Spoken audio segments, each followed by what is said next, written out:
You're watching KAKE Land. This is KAKE News. Passengers on a JetBlue flight are safe after an emergency slide inflates in the cabin. A big oops. A plane headed for McConnell Air Force Base somehow lands in Jabara. I'm KAKE's Jordan Shefty. We'll have all the details coming up. And we'll get to those stories in a minute. But first, let's head over to meteorologist Frank Waugh, who will explain some big changes in our weather today. It is cold out there, Frank. Hey, you notice it if you've been out and about. We had that wind turn around to the north, temperatures dropping like a rock. Now, the rainfall has moved out of Wichita, at least the heavy stuff. There's still some mist, some drizzle out there. That stuff is so light, we're not going to see it on radar for a while. We look back to the north and west, this pink and white collage here. Well, that's the wintry weather that we're talking about. And in fact, we're actually seeing some light snowfall accumulation. This is the camera in Hays, right along I-70. You can see just a little bit of snowfall, just dusting the ground. This is not heavy, not causing any travel problems at this time. But we're going to continue to watch this. As far as temperatures go, this morning on Good Morning Kansas, we were at 54 degrees. We're now at 37. It's freezing in Hutch, 27 in Great Bend, 23 in Colby, 19 in Goodland. Put the wind behind it. It feels absolutely raw. And we drop through the afternoon. There is no warm up today. 35 degrees at noon. Below freezing by the time you drive home, and we go down from there. We're going to talk about that and snowfall accumulation coming up. We are tracking a developing story here in Wichita. A Boeing Dreamlifter airplane lands at the wrong airport, and it was on its way to McConnell Air Force Base, but it ended up at Jabara. KAKE's Jordan Shefty is live at Jabara with details on this. Jordan. Yeah, Jamel, an incredible sight out here this morning. This Boeing Dreamlifter 747, it has been on this runway for hours, since 9:30 last night. Now, this plane was supposed to be headed to somewhere else, but it landed here at Jabara instead. Now, the crew members on board are safe. However, it has been an interesting process. This plane is set to take flight at noon today, but it's been interesting getting to this point. What I can tell you is we do have a Dreamlifter on the runway at Jabara Airport. A big problem for a little runway. You know which airport you're at? Well, we think we have a pretty good pulse. Around 9:30 last night, a Boeing 747 Dreamlifter cargo destined for McConnell Air Force Base somehow ended up on the Jabara runway. It appears that you are at Jabara Airport. Say the name of it again. Jabara? Jabara. Crews spent the morning repositioning the plane, bringing a tug across town to rotate the plane 180 degrees, a tight maneuver on a runway only 100 feet wide. Certainly more than a three-point turn. The problem now, the Jabara runway is only 6,100 feet long. A Dreamlifter usually requires about 9,000 feet. Also, the pavement is designed for a maximum 62,000 pounds. This plane much heavier, but aircraft engineers say a takeoff is possible. They've assured us they've run all the engineering calculations, performance, and the aircraft is very safe for a normal departure at its current weight and conditions. The unusual sight, it's interesting. You don't see something like this every day. Drew quite the crowd of onlookers. A vision cameras don't do justice to. I just saw the news this morning and then decided to come down here and take a look for myself. Since I live in the flight path, I just wanted to make sure that it was turned the opposite way from my house. It's kind of interesting because of the size of it and the size of the runway. I don't understand how they get it. They had to be good pilots in order to get that plane on the ground in that short of a runway. R.J. Martin speaking from experience. He used to be a licensed pilot and says the fact this airplane landed here is impressive in itself. Now, the question is the takeoff. They say they didn't offload any fuel or anything off the plane, and that's what's going to make it interesting.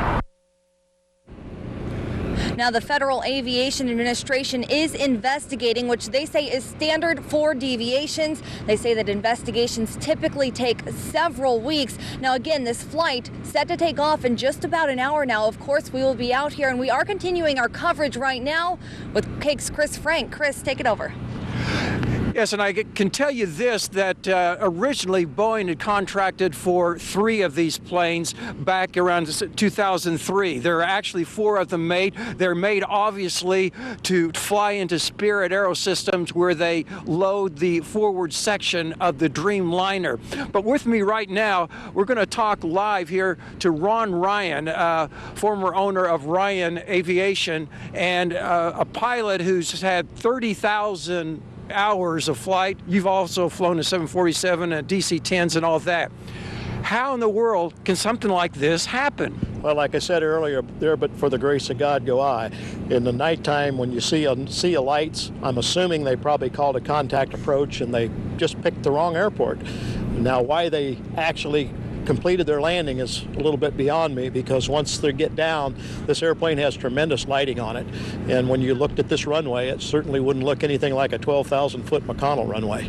And you would think, as many times as this comes into Wichita, that they've done it so many times before. Yep, and sometimes complacency breeds contempt, because they did it wrong. There's no question about that, and it's going to be a stigma that they're going to live with the rest of their lives. I feel sorry for the crew, but fortunately nobody got hurt, and it looks like the airplane's not hurt. And the real key is going to be whether this runway can stand the strain. But you think it can take off without a problem? Oh yeah, the 6,000-foot runway is for an empty 747 like this, it'll be off the runway probably in 4,500 foot or less.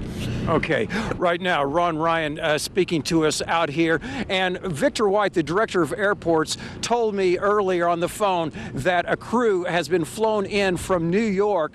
Atlas Air is the contractor that flies these, and Ron was telling me it's likely a specialty crew that can fly this in this type of situation. Right now we are live in East Wichita, Jabara Airport. Chris Frank, KAKE News. And we have radio traffic between the pilot and the tower from when the plane first landed at Jabara. The pilot originally thought they landed at Beach Airport. Now take a listen to this. Giant 4241, we'll get back to you here momentarily. We're not on your approach. Tunnel is 9 miles southeast. Yes, sir. We just landed at the other airport. Apparently, we've landed at BEC. Giant 4241 Heavy, verify you are on the ground at Beach Airport? We think so. Weather has been a big story today as well, and let's turn to meteorologist Frank Waugh to find out how the weather could affect the plane's takeoff at noon. Frank?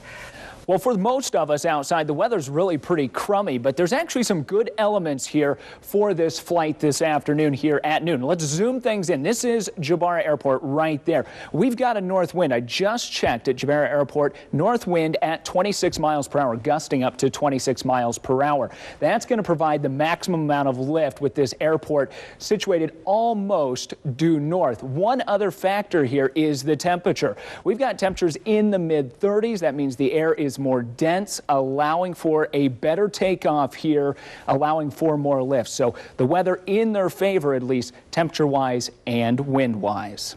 Well, that's good news. Thank you, Frank. And the layout of Jabara and McConnell are vastly different. McConnell has 2 parallel runways, and Jabara only has 1. KAKE meteorologist Jay Prater is also a pilot and has access to these diagrams. He joins us now. He flies in and out of Jabara all the time, right, Jay? I do, and I've never flown in and out of McConnell, because they would take me out of the plane and hold me for a little while, but that's another story. But these kind of diagrams, this is an airport facility diagram, you get these when you're a student pilot, because part of your requirement of any flight is knowing your destination. So here we are at McConnell Air Force Base. Like you said, 2 parallel runways. Our Kansas went out of the south last night, so they were coming in from the north, and they were flying an approach, a GPS approach to runway 19 left. Again, 2 parallel runways, 12,000 feet long. That's over 2 miles long, not to mention it's an Air Force base with all the other accoutrements here. And there is the control tower. So this is the diagram that they either had in the plane or a facsimile of by regulation. Here's Jabara. It's 1 single runway, only 6,000 feet long. And notice it's marked as runway 18. Trust me, when the landing light illuminated the giant 1-8 painted on the end of the runway, they knew they were about to land at the wrong airport. Plus, this thing's only about half the length of what's available at McConnell, so the visual clue should have been there. Plus, they were on a GPS approach that they were absolutely ignoring. They looked out of the cockpit, they saw what's called a PLASA here, precision visual approach indicator, assumed this was McConnell and made the approach. Admittedly, if they would have gone to beach, it would have made a little more sense. Here is the beach aircraft diagram, 8,000 feet of runway. At least it's marked with 19, the same magnetic heading that McConnell is. So again, once they interview the pilots, it'll be interesting to see just how they broke off their GPS approach, went visual, and wound up in the wrong place. Jamel? And having a bad day. Okay, thank you, Jay. Meanwhile, passengers on a JetBlue flight from Fort Myers, Florida to Boston got a big surprise. Just 25 minutes into their flight, the front door emergency slide blew, only partially deploying, but nearly filling the front part of the cabin. A flight attendant was pinned for a while. Passengers say it took several minutes just to figure out how to deflate the slide. The aircraft landed safely. No one was hurt. We have new information today about a deadly hit-and-run crash in Stafford County. Authorities are releasing pictures of a possible witness. The man seen in this photo stopped at a gas station in Stafford, asking employees to call 911 to report a crash. Tow truck driver Scott Burton was killed November the 5th when he was hit by a vehicle in Stafford County. Burton was trying to tow a bus along U.S. Highway 50 when he was struck. The driver who hit him has not been located. If you think you know who the person is, call police.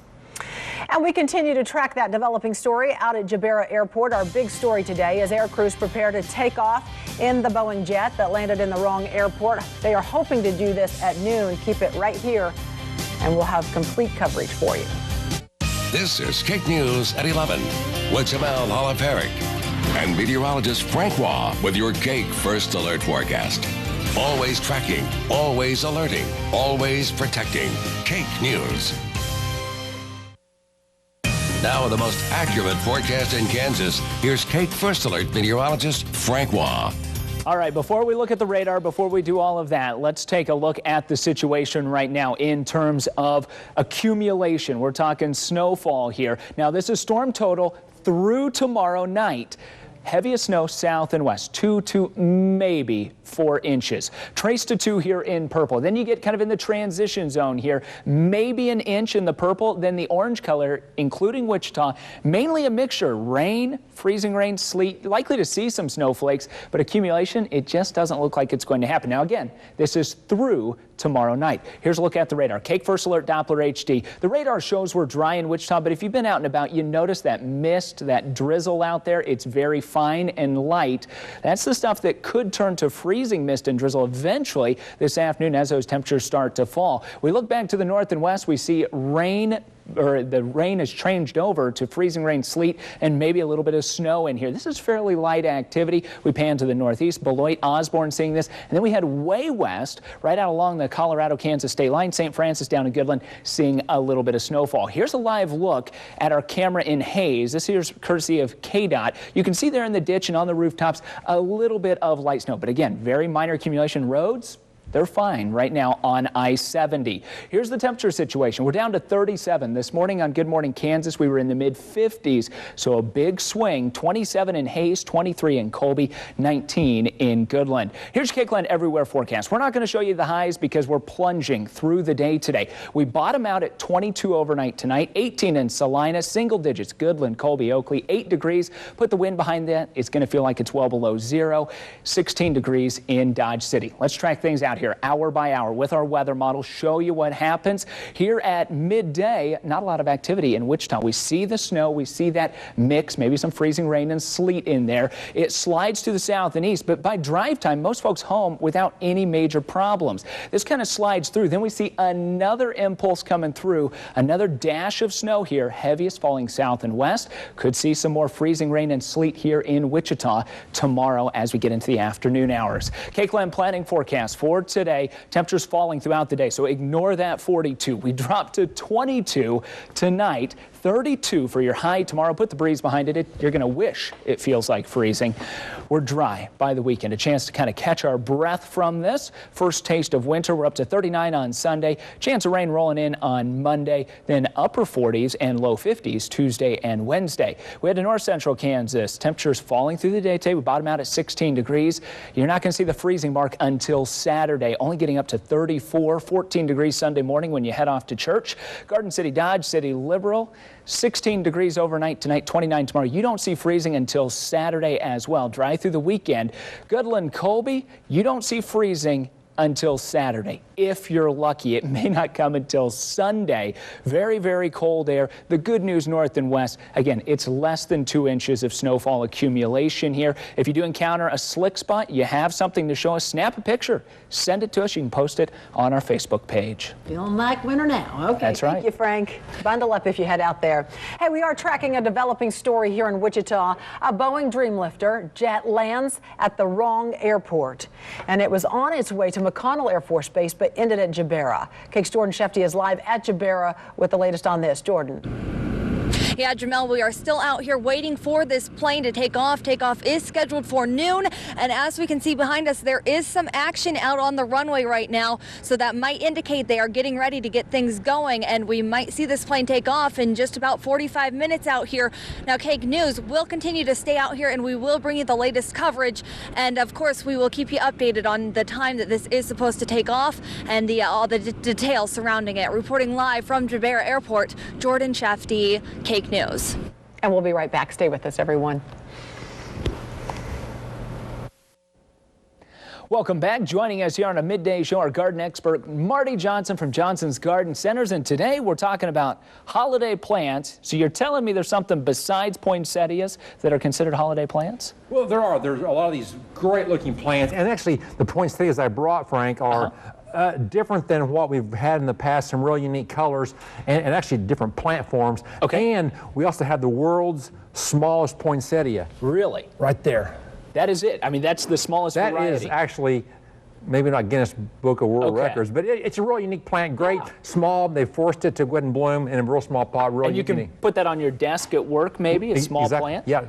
Tell me what else we have here. This is something interesting. This is a scented geranium that's grown in as a tree form. Really unique. This is a lemon scented geranium like also. Lemon. Yeah. Great plant for the outside. Again, not winter hardy. Then I also brought a new collection of heirloom begonias. These are your grandmother's, great-grandmother's begonias. Actually, they're great old plants. So this is an antique, what you're saying? Antique, right, but they still perform great inside. Okay. And you guys you got a ton of plants. You guys also have some other stuff. You told me about this snow stuff. It's called Snow and Go. All right, so Snow and Go. I'm going to put a little bit of this in my hand. All right, so we got, there we go. There's the camera. Pour some water in there, and this is going to instantly turn to snow. Got water in my hand. Oh, it just erupts. It starts to grow. There you go. I guess if you're decorating, maybe use a little snow. Great for decorating, and it'll stay like this for weeks. If and when it dries out, add some more water to it, and it erupts again into snow. Well, and the kids are going to love it, too. It's kind of weird to play with. Yeah, and it's dry, too. It is dry. That is very strange. All right, Marty, thank you so much. Lots of ideas for you. You can find Johnson's Garden Center at 3 locations, 2707 West 13th Street, 21st and Woodlawn, 802 North Ridge Road here in Wichita, just north of Central and Ridge. You can also go to KAKE.com and click on Extras. We've got more coming up. We continue to track developing story of that plane that landed at the wrong airport here in Wichita. We'll go back to the scene live.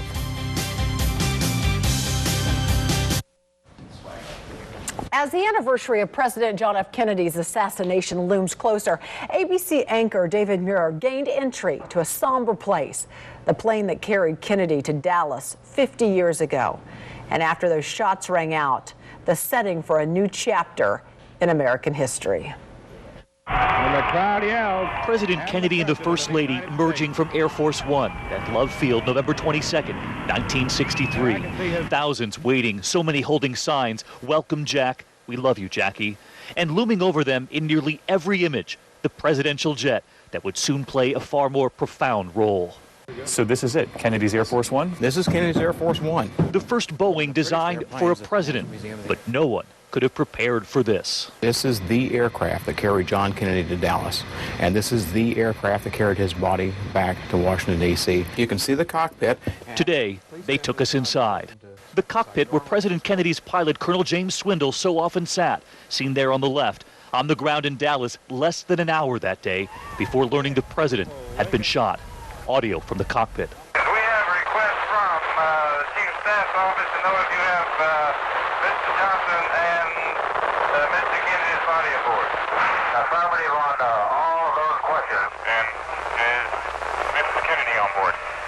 Affirmative. But before taking off, they would pull the shades. They actually closed the shades. Yes, they closed the shades because no one could tell if there's a sniper outside waiting for another shot or if this is the beginning of World War III. The 36th president about to be sworn in. This is where the moment took place. This is the most important place on the entire aircraft. And Mrs. Kennedy stood right here, just at this very place. They were standing here. On board Air Force One, that was stifling. They had turned off the air conditioners that day so they could take off more quickly. As quickly as possible, yes. You can imagine the heat building in the plane. The heat, and their heart rate's up, and they're breathing harder. They're choking back tears. In that space, 16 square feet, 27 witnesses. And it was LBJ who asked Mrs. Kennedy if she would stand here for the oath as well. Yes. Standing in her blood-stained suit, Mrs. Kennedy wanted it that way. It's been said that she said they should see what they did. Yes, they should see what they did. And inside the stateroom on the plane, soon, a new president at work. And the whole time, Mrs. Kennedy is in the back of the plane. In the back of the aircraft. And she's with her husband. With the casket. With the casket. Sitting beside her husband's casket, placed inside the cabin, because the crew made sure of it. The flight crew refused to put the president's body below the cabin. Yes, the cargo hold is directly below us. They loved the president, and they refused to put his body in the cargo hold. Pulling out 4 seats, sawing into the bulkhead to get the president on board one last time. You know, one more thing that was unmistakable when they gave us access to Air Force One here is where they actually sawed into the bulkhead. They never actually covered this up for several presidents who used this plane after President Kennedy. And one more thing you learn here at the National Air Force Museum is when you look at the outside of this original Air Force One, the first presidential jet designed for a president, is that the colors, the font of the United States of America, it's what you see even today. And it was First Lady Jackie Kennedy who chose that with the designer, the president at the time asking his wife if she would do the job. David Muir, ABC News, Dayton, Ohio. That's pretty incredible to see there. We just want to let you know that we will go back out live to Jabara Airport, a developing story where that Dreamlifter Boeing jet is expected to take off in about 30 minutes. Of course, we'll have it live, but we'll go back out to Jordan and find out the latest. We'll be right back. Good morning, everyone. It is 11:31, 37 degrees on this cloudy morning in Cake Land. Hey, forget about ever getting any sleep during the holiday shopping period. Amazon.com gearing up to unveil deals every 10 minutes during Black Friday week, and it's starting a day earlier than last year. The online bargains will begin Sunday, November 24th, as the competition among retailers Thanksgiving weekend intensifies. And we do continue to track a developing story out at Jabara Airport after a huge jet lands at the wrong airport, and now the focus is getting it out of there and back up into the sky. We'll take you live in just a bit.